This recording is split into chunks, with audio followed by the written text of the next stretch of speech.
Hey everyone. Can you guys hear me?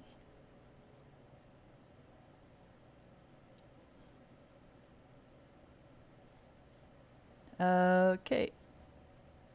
Can you guys hear me?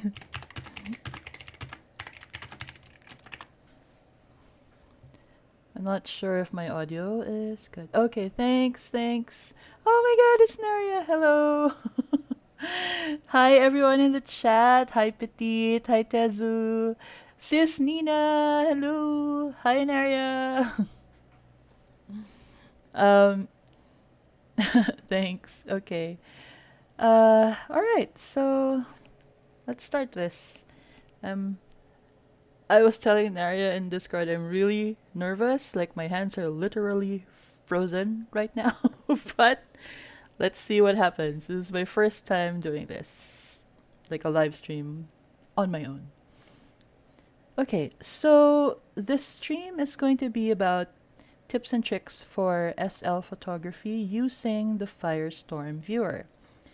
And for purposes of this tutorial, I am using Firestorm 6.6.3.67470. I think that's two or three two or three versions behind. I'm not so sure, but yeah. So, I am not an expert at photography. Thanks, Petite. I'm not an expert at this, but over the years, I've managed to pick up some tips and tricks from various people who have provided them in blogs and videos, or even just in live discussions with people in Discord or people in World. So that's where all of these things are coming from.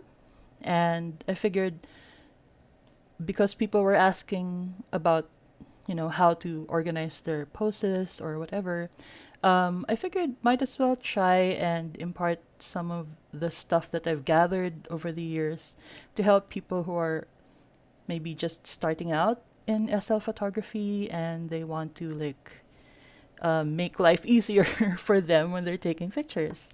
So to acknowledge the people that I have learned from, both in RL and SL.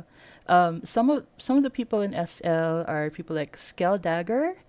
He has a really good blog about um, SL photography, and he really helped me improve on how to take pictures.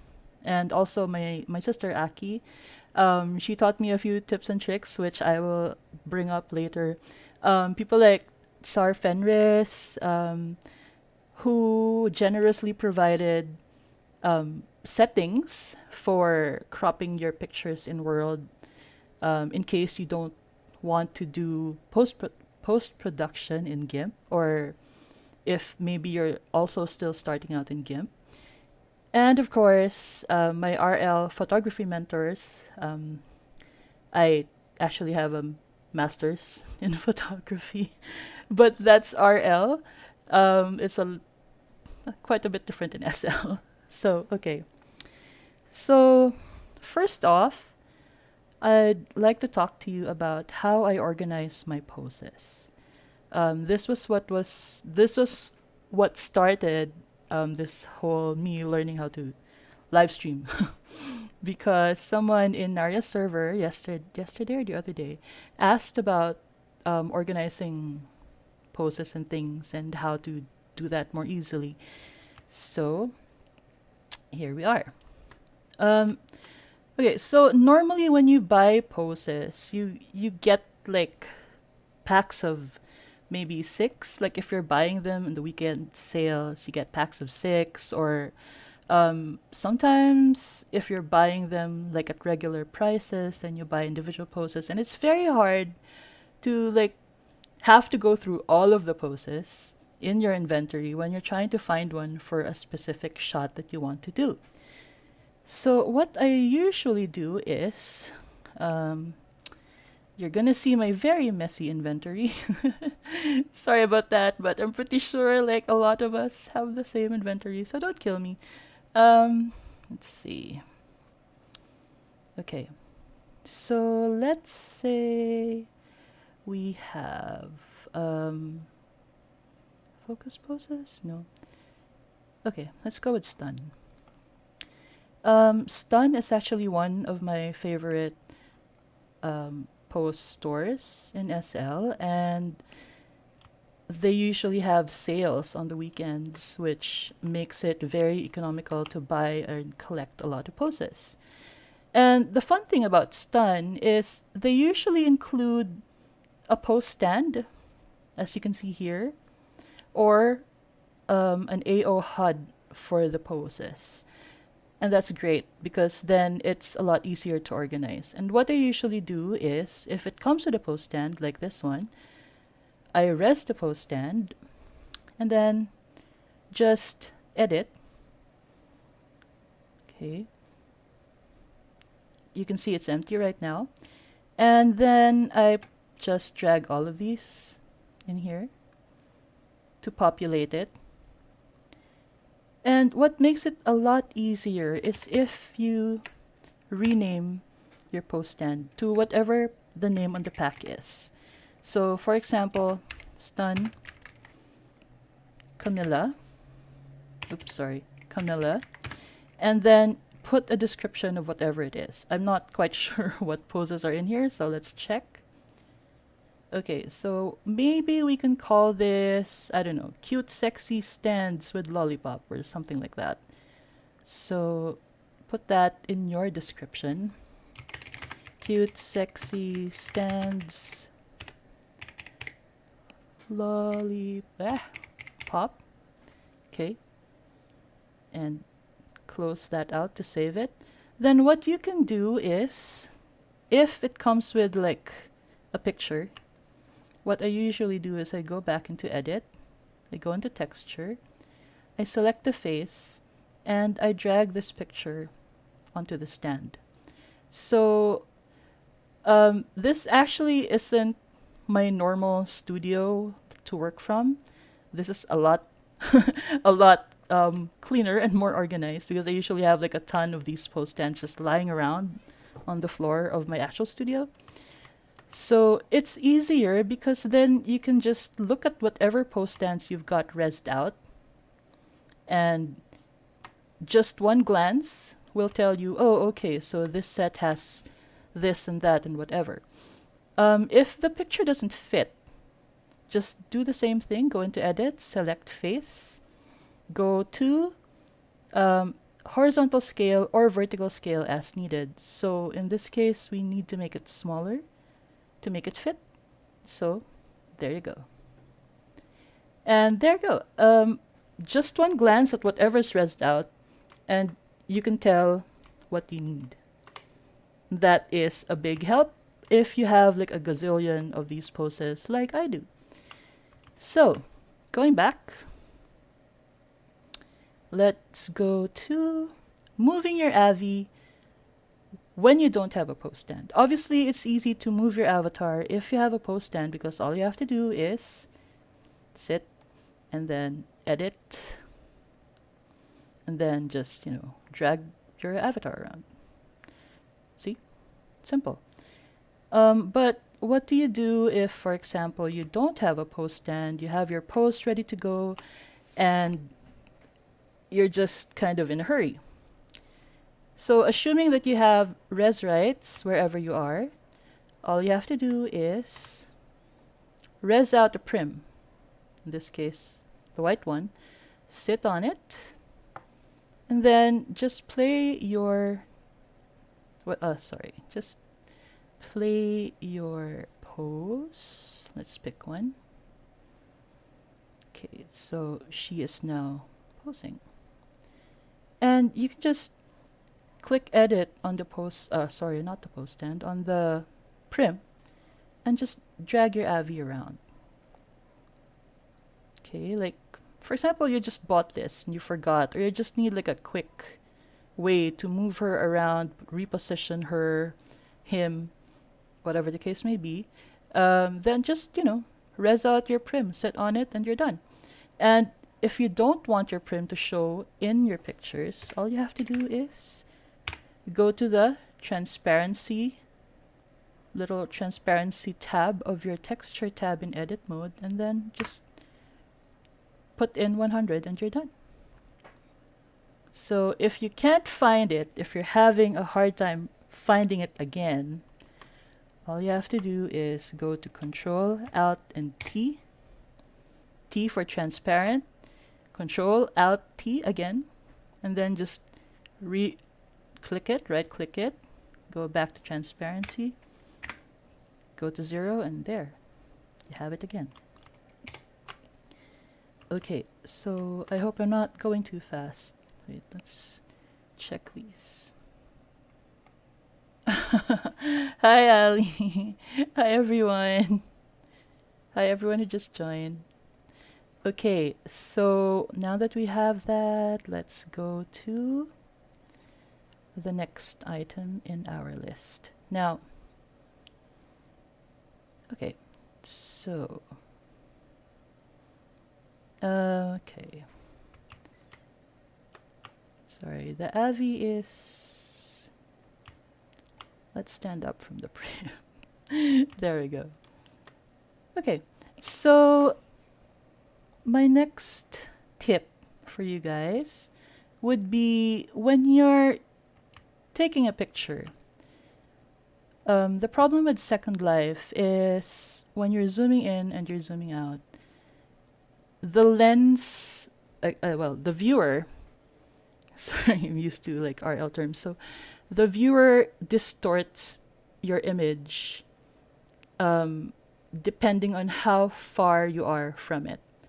So for example, if I go to like this, a lot of people just do like this, right? They have this Avi in a pose, cute pose, looking great. And then what they do is they zoom in either with Alt and the left mouse button held down while doing this, or worse, they use the mouse scroll wheel and zoom in like this. And the problem with that is your avatar gets distorted. The face will become distorted. It's gonna look kind of like when you pull your face back, when you pull your face skin back with your hands towards your ears. It kind of looks like that. It kind of looks like Dory a little bit, like flattened. So what you can do is, instead of doing that, okay, instead of like doing this whole thing, what you can do is you can Alt and left mouse click. Again, Alt, left mouse click, zoom in just until maybe this distance. And then press Control and 9. Control and 9. And to zoom in, Control and 0. Okay? Control and 0. See? It avoids having that kind of distorted face. See? You can see her face looks fuller and her features don't look smushed together into the middle. So that is how you achieve that look. And if you kind of like zoomed in too far, like say, too big, just press Control and 8. Okay, again, Control plus 8. I'll be putting these in the description box later, but if you want to take notes, go ahead. So that's all you have to do. Control 8 to zoom out. Control 0 to zoom in. And then to reset your camera, Control 9. Okay. But there's an easier way to do that, which I'll talk about in a little bit. Again, to make life a lot easier when you're taking your pictures, it's always better to have your camera controls grouped together in one area that is separate and distinct from the rest of your taskbar. Like all of my other buttons for my taskbar are on the bottom. Like for example, this one is appearance, groups, um, teleport history, etc. But everything that is related to photos, I have placed on the right side of my viewer. So as you can see, I have here my camera controls. Okay, this one. This is my quick preferences. Normally, the quick pref is located here on the lower right, but I put it here so it's easier to find. I don't have to keep hunting. It's organized, and I can like change everything in just one click. And this is obviously my snapshot button. This is my Photo Tools camera, and I will talk about this in a bit. So, what else? This is Photo Tools for lighting and everything else. And then lastly, I have the environments button also. And we'll talk about that in a little while.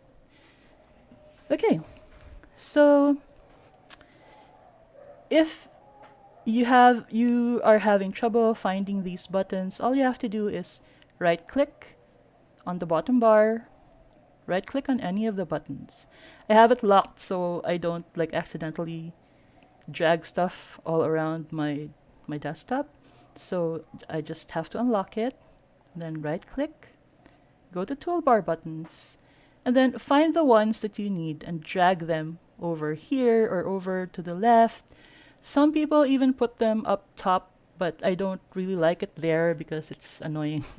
So I have it on my right side. And all you have to do is click a button that you need, hold and click and hold, and then drag it into position onto your toolbar, like so. Okay. Or if you find that you don't need it, just right click that button and click remove. Okay, again, for example, I might need create landmark, so I will mouse over it, click and hold, drag, and I'm done. Okay. So I'm going to remove that because I don't really need it there. And then when I'm done rearranging everything and organizing my buttons, I just click locked. Done. So, let's see.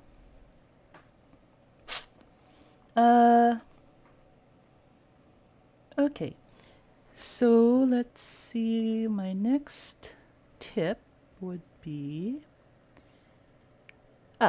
camera controls. So I said earlier that I would talk about the camera controls, and here it is. So for this one, let's see, I'm using the, what do you call this? The Photo Tools camera. So it's this icon.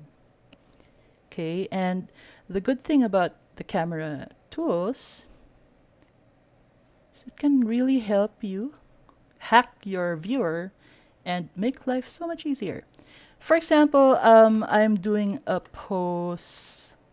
Yeah, let's sit here so we can have an actual pose. Okay. Let's say I want to do this pose, right? I go for Control 9 and then Control 0 so it goes in closer.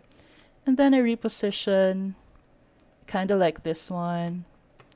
Kind of like this pose, let's say. So that's a great pose, right, guys? It's cute. But, I don't know. Maybe it's cute. And then what usually happens to people, I find, is like they accidentally nudge something on the keyboard, or, you know, the mouse goes like bluey and you lose your pose. And it's really annoying because you already have the perfect pose and, you know, you weren't expecting that to happen.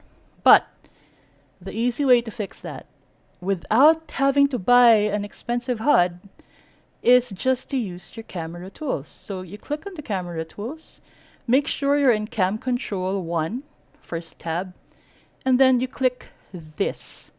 This little button will help save your life. Look, it says Store Current Camera View. Click that. I'm kind of OCD about it, so I kind of click it a few times. Because you never know, sometimes lag affects it and, it doesn't save the position. So there you go.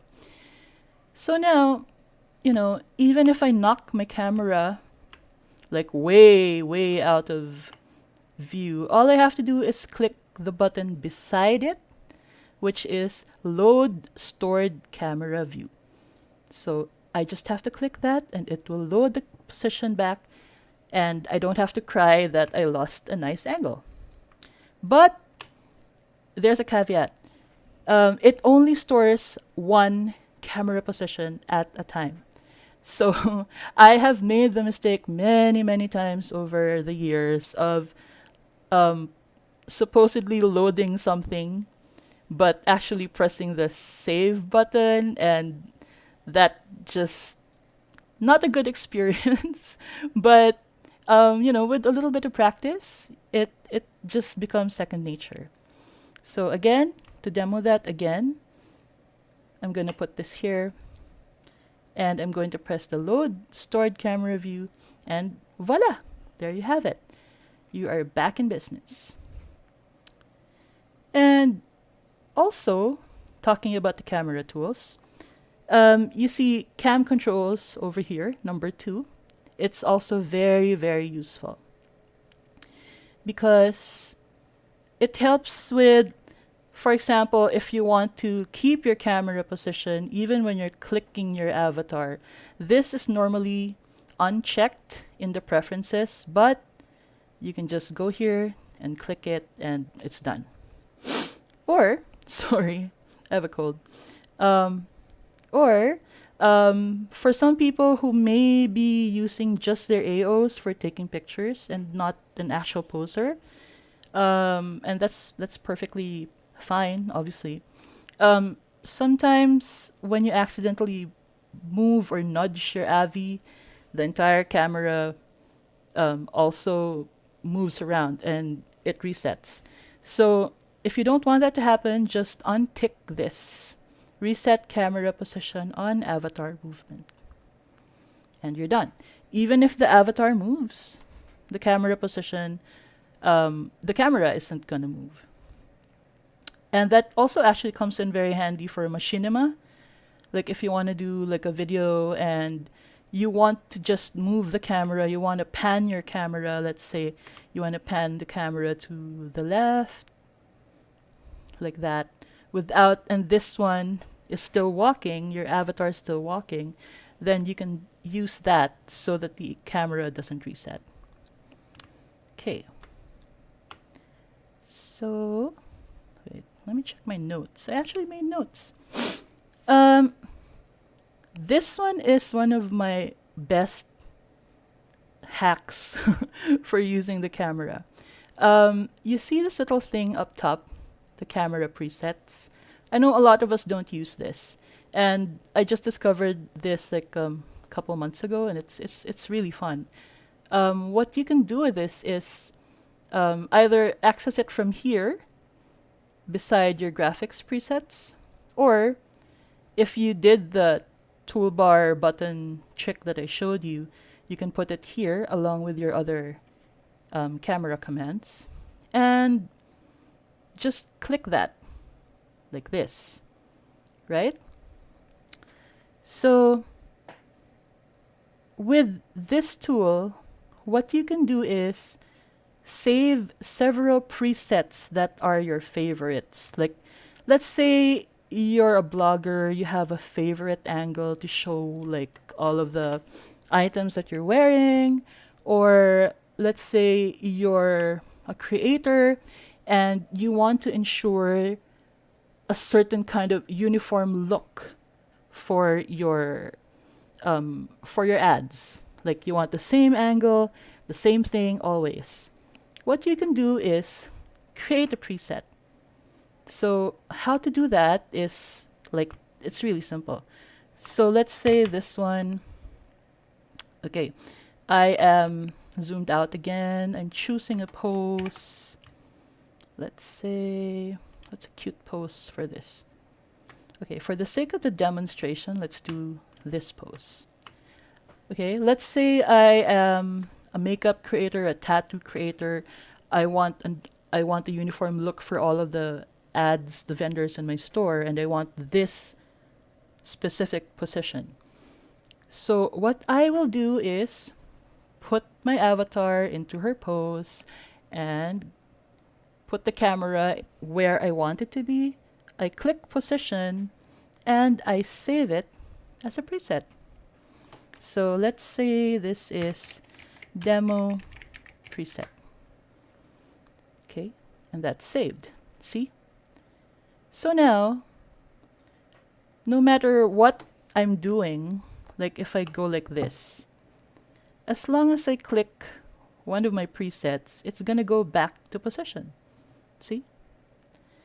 Let me show you some of the ones I already have. I click my waist level rear recording. That is about as far from the other pose as you can get, right? But a little bit of SL magic, click your demo preset and you're back. And the nice thing about the presets is they stay, they're persistent, so they stay after you log out because you've already saved it. So there's no need to kind of like, oh my god, what was the position again? What was the XYZ? I can't remember. Nope. No fuss, no muss. Just click your preset and you're done. Ta-da! See? Makes life so much simpler. Oh, hang on. Let's check the chat. Oh, thanks, you guys. It's so sweet. Okay, let's see. Do you have any questions? Okay. Yes, it's going to be stored, guys. Don't worry. And also, I am going to like post the notes. I'm going to post notes underneath. So don't worry. It'll be there later. Okay, bye, Tazu.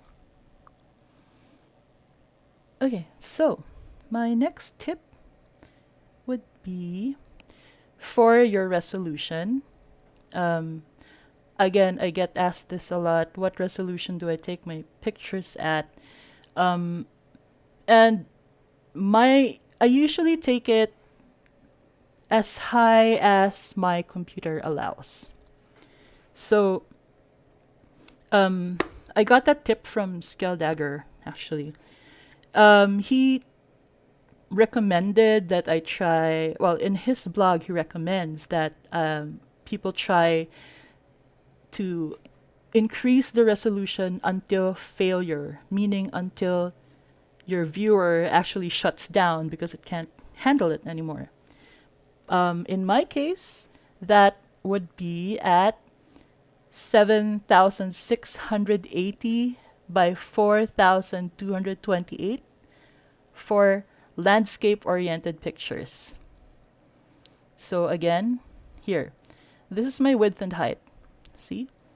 7,680 by 4,228.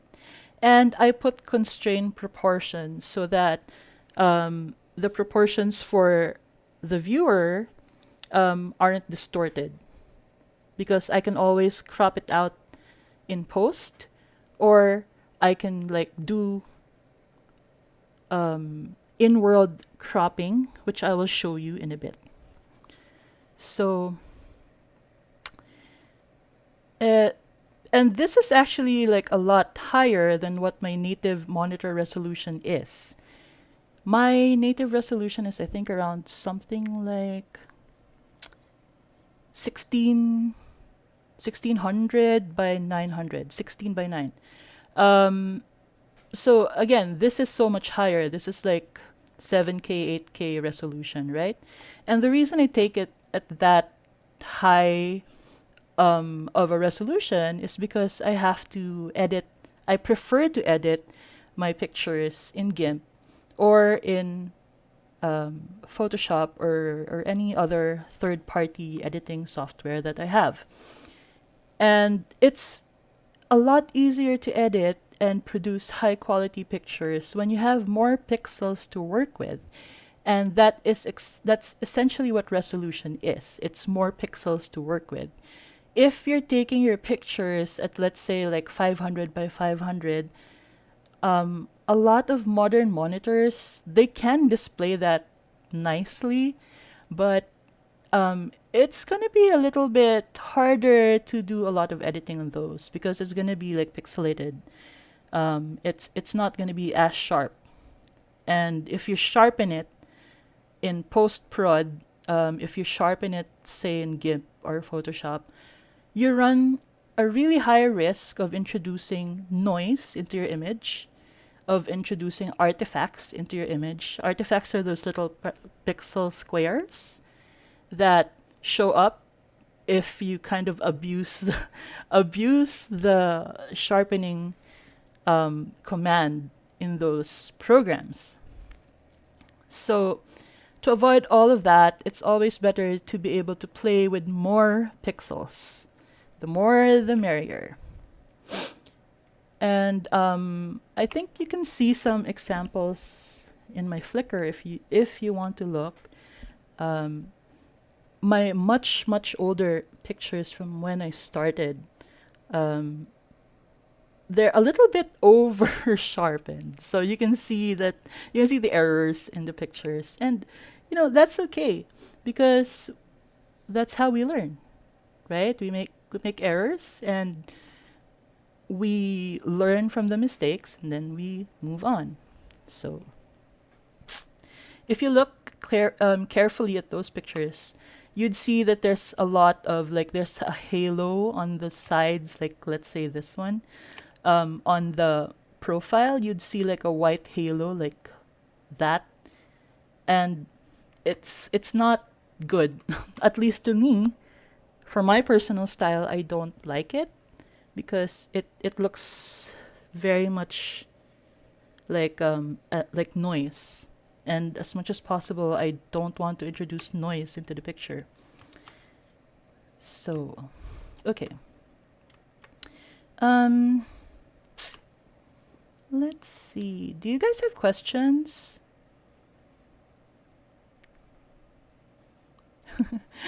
Any questions so far? All good? Okay, great. So, going back to my notes. Okay. I know a lot of people want to use Black Dragon for pics. And, that's not surprising because Black Dragon is kind of like the gold standard for taking pictures in SL so far. But a lot of people are also a bit intimidated by the interface. Personally, I do find it a little bit intimidating to use the Black Dragon interface. Sorry, Niran, if you're watching this. But it's actually also possible to do some of the stuff that Black Dragon can do within Firestorm, if you know which commands to use. So, for example, Black Dragon has this really great kind of, how do I say it? It has a really great command where you kind of tilt the screen sideways to get more of the portrait into the picture. Like, they literally tilt the screen. So your avatar can just be standing like this, and your viewer is the one that tilts. That's pretty cool, because if you're like doing a lot of portraits or a lot of like pictures for your blog with that need like higher resolution for accessories like jewelry or whatever, it's an easy way to get a nice portrait picture. But did you know you can also do that in Firestorm? And it's just a simple trick of doing this. So all you have to do is go to your snapshot. Okay, I'm looking at the snapshot right now. And then click Constrain Proportions Off. Okay, turn it off.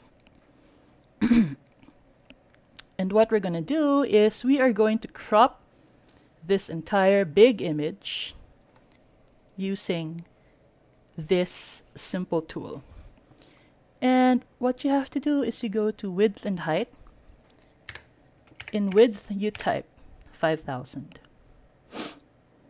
And in height, you can type either 7,000, okay, which would, wait for it, okay, which would result in something like this, a bit of a narrower shot. Or you can type 8,000, slightly bigger, not too much. And there you have it. You have the equivalent of the sideways shot in Black Dragon without having to use Black Dragon.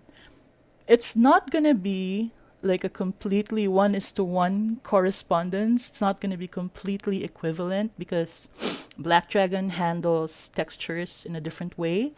But it's a nice compromise if you either can't run Black Dragon, or if you're kind of a little bit intimidated and you're not used to the controls in Black Dragon, and you like rarely take shots like these anyway. So it's a nice kind of compromise, and you can do it within the constraints of your own viewer. I know some people, they don't really enjoy like doing post-prod, working on GIMP or working on Photoshop after the shoot. So this is a nice way of doing that if that's the kind of thing that you're into. So I'm just gonna bring this back, and all I have to do is click Constrain Proportions, okay, and go back to 8,000, and I have my old resolution back. So that's again 7680 by 4228. Okay, what else? Yeah. I'm gonna touch on a little bit of composition today, but I think I might be doing a different, like a more in-depth tutorial for that, because it can be a bit confusing. But okay, so when you talk about composition within photography, there are many, like there's kind of a brutal saying in English. I'm not sure which country it's from, but it's an English saying, and it goes like this: there's more than one way to skin a cat. I know, sorry for the animal lovers. I love cats. I didn't invent this expression, so please don't come at me. But yeah, which means there are many ways of doing a certain thing. There are many ways to reach your end goal. And, you know, it's not just like a rigid kind of straight line from one thing to the next. It's not. So for composition, there are some rules, but they're not exactly hard and fast rules. What my mentors always instilled into us was learn the rules, learn all of the rules, so that you can learn how you can best break them. Because when, you know, sometimes the best pictures come from breaking the rules. But it's not going to be, you're not going to be consistent with your output if you don't really know what the rules are. So for the basic rules of composition, the most basic rule of composition is the rule of thirds. Okay, so what is the rule of thirds? The rule of thirds pertains to dividing your image, or dividing your view of your image, your composition, into 3 equal parts. Okay, so 3 equidistant parts. And for example, imagine that in this composition right now, we are drawing one line here, okay, another line here, and then another here, and another here. Okay, to make this a little bit easier for the demonstration, I made a HUD, an overlay HUD. Right, hello HUD. HUD is not working. One sec. Let me use the other one. Hello. There. Okay. Here we go. Okay. So imagine that these are the lines I was drawing earlier. What the rule of thirds says is, if you put the most important part of your image on one of these intersections where the lines meet, so you have 4, 1, 2, 3, 4. If you put the most important part of your image under one of these intersections, it makes the image much more dynamic and much more interesting. So in UI design, which is user interface design, or how you use items in daily life, how you look at ads, or things like that, the rule of thumb is with the rule of thirds.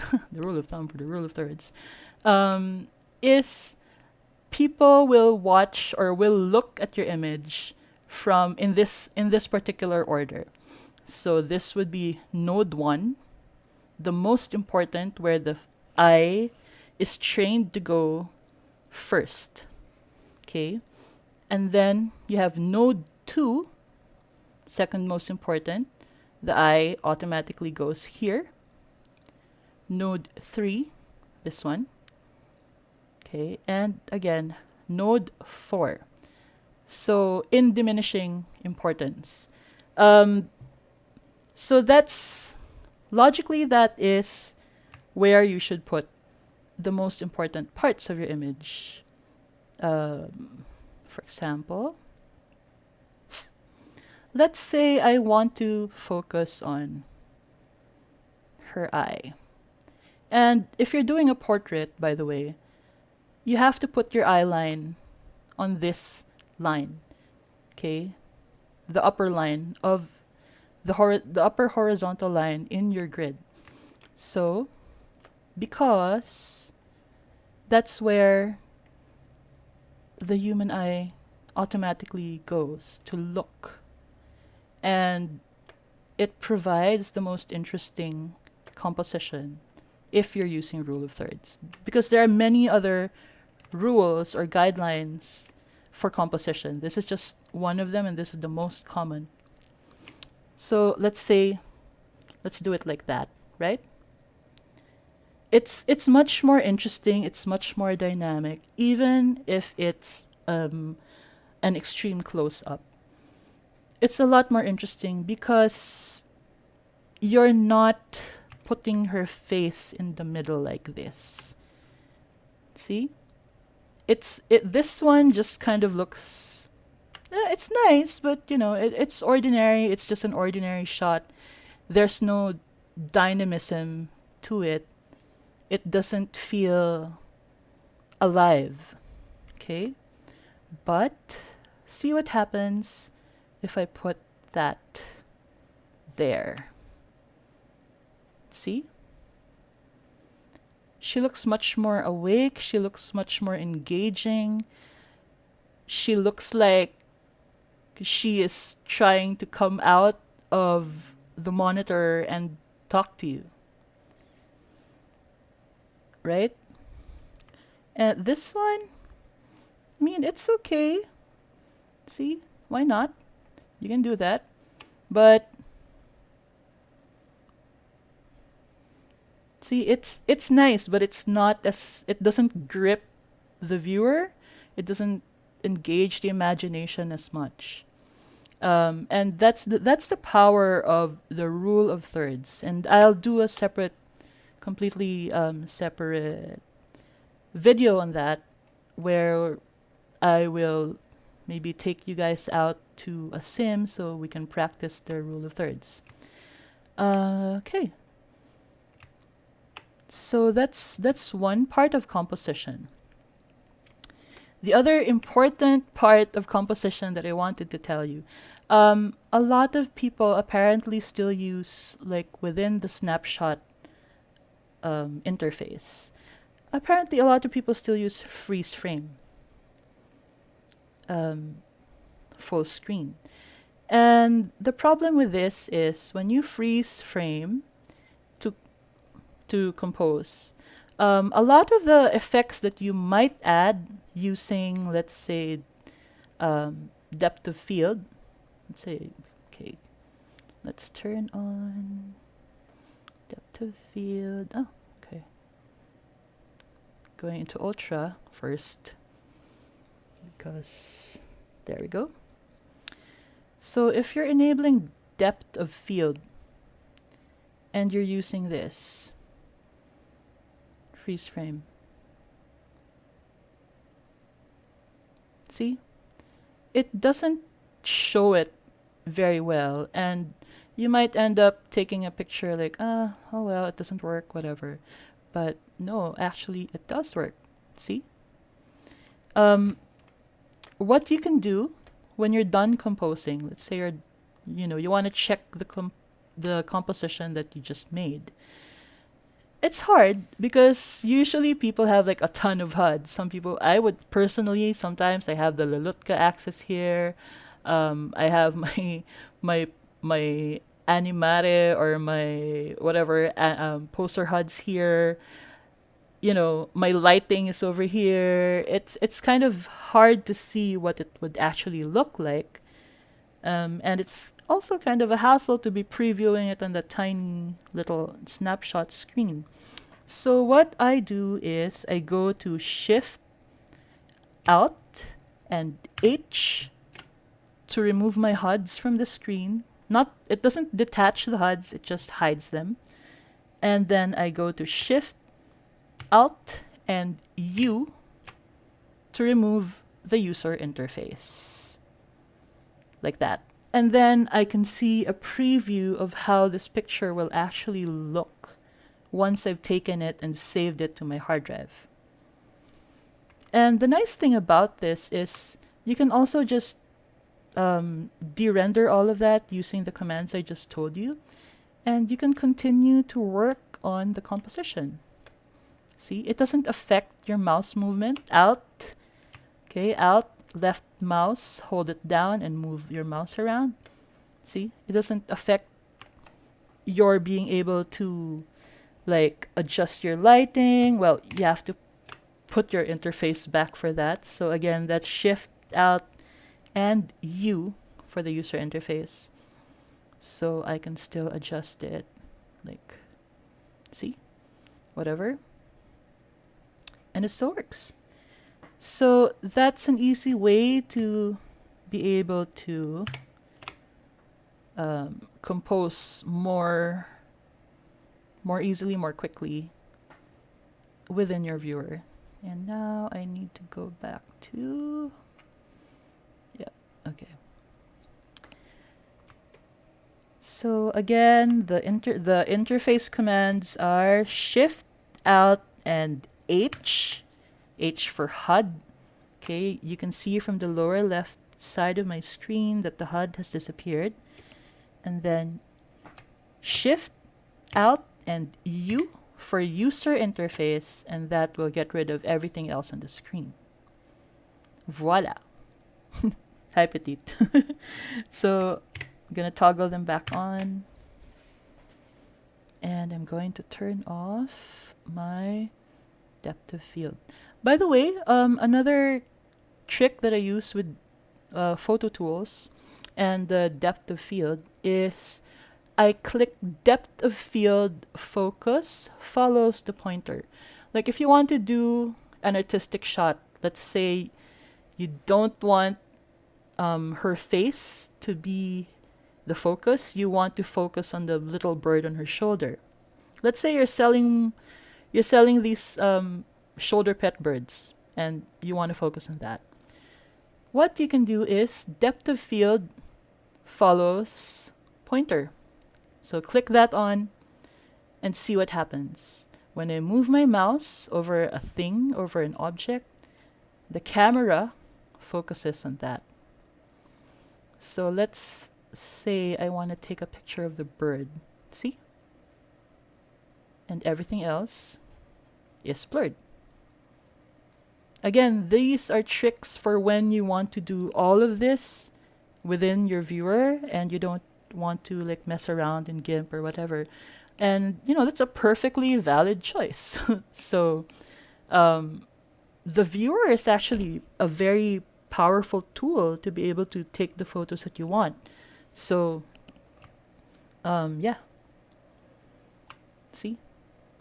And again, if you manage to knock your mouse out of position, all you have to do is Shift, Alt, and X.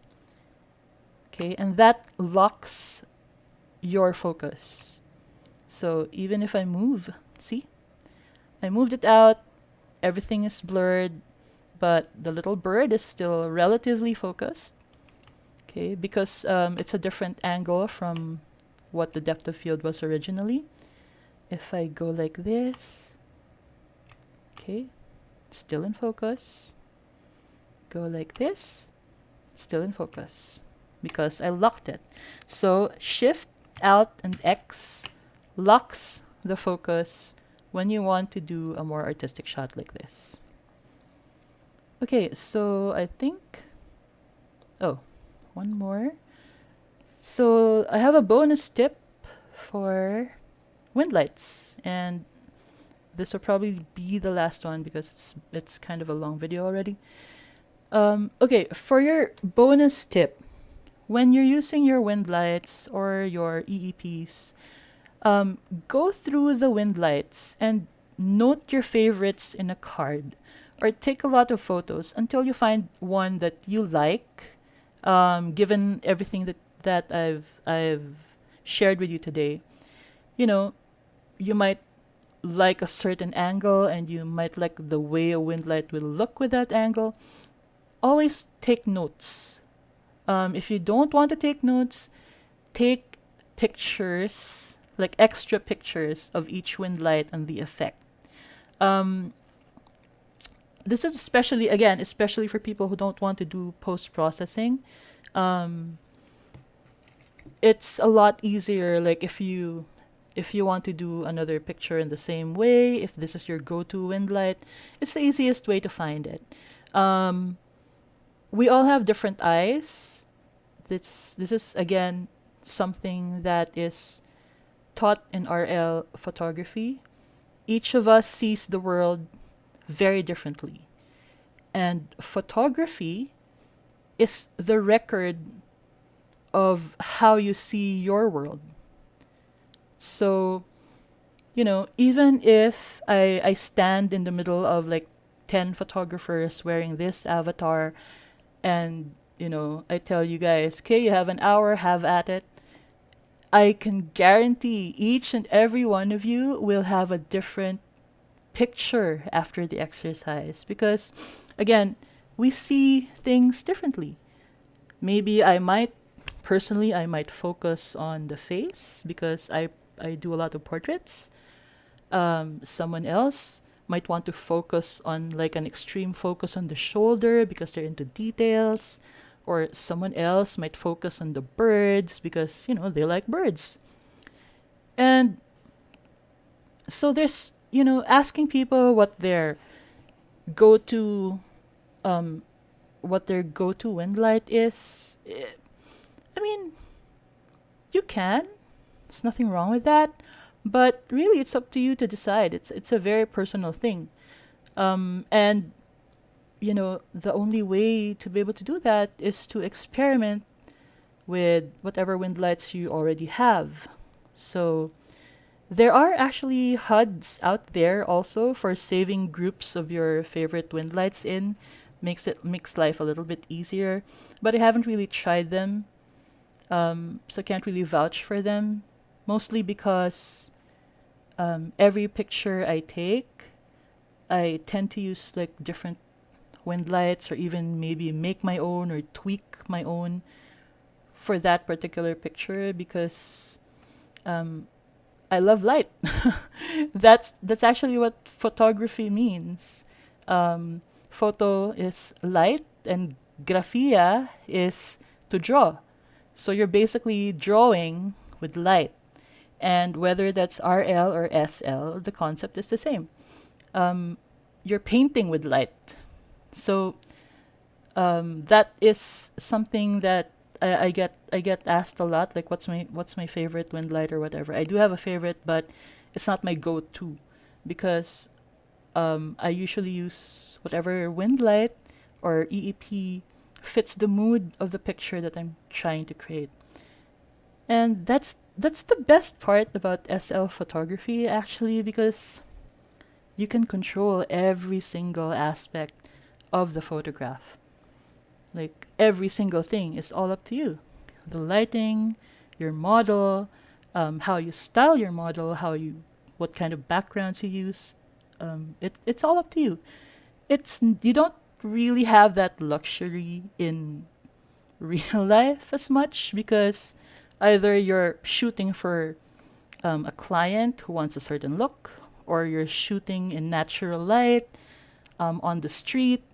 So you have to work with whatever lighting you have, or whatever model you have, or even just shooting from the hip in street photography, which is basically like you walking around and seeing something nice, and making a composition right then and there within seconds.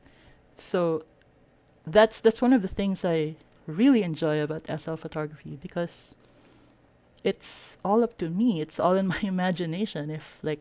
I want um if I want to make a ballerina who has, let's say, a squid head, a squid for a head and blue skin, I can, and it's awesome. So yeah. Anyway, guys, I hope you enjoyed this video. If there were any questions that I wasn't able to address, uh, um, squid ballerina, yeah. Hi, Snowy. Yeah. So if there's any questions that you have, or something I wasn't able to address from the chat, I'm sorry. Again, I'm new to this. This is my first time doing this on my own. Like normally I just kind of hang out with Narya in the 50 Linden Friday videos. So this is my first time doing this on my own. And I'm not quite adept at switching from Firestorm and to the chat yet. So sorry about that. But if you have any questions, please feel free to post them, or either post them or send them to me. If you're on Aria's Discord, I'm a member there. You can just find me there and send me a DM, and I will do my best to answer your questions as well.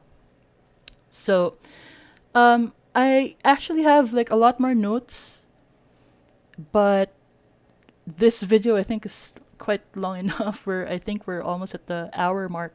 So I will be doing a few more of these if you guys want. I have I have some other tips to share, and if you have any questions, I can do videos on those as well. So, by the way,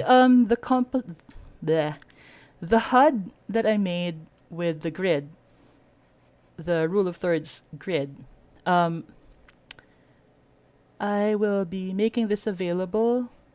I'm not sure how yet, because my land doesn't allow the land that we own doesn't really allow like commercial use, and I don't have payment info, so I can't put it on marketplace just yet. So I'll figure out a way to make it available to you guys. Maybe I don't know if you're a Narya server, you can just ask me like if you want it, and I can just send it to you. Um, but yeah, I'll try to find a way to make it available to you guys so that you guys can practice with the the rule of thirds. It's a lot easier if you're just starting out to have the grid in front of you or an overlay on your screen. It's a lot easier to imagine, or sorry, it's a lot easier than imagining that there are red lines all over your screen. So yeah, I'll figure it out. I'll figure out a way to do that. Anyway, thanks you guys for coming to my TED Talk. Haha. So yeah, thanks so much for coming, and please like and subscribe. I'm actually like really mind blown that I opened I opened my YouTube and I had like 14 subscribers. I'm like, ah, people! I have people! Oh my god! So yeah. Anyway, I am going to take my cute butt to bed soon. Thanks for watching, and again, please like and subscribe. And if you have any questions, feel free to contact me in Discord or even here on YouTube. Thanks, guys. Have a great day or night, as the case may be, and enjoy your second life. Bye.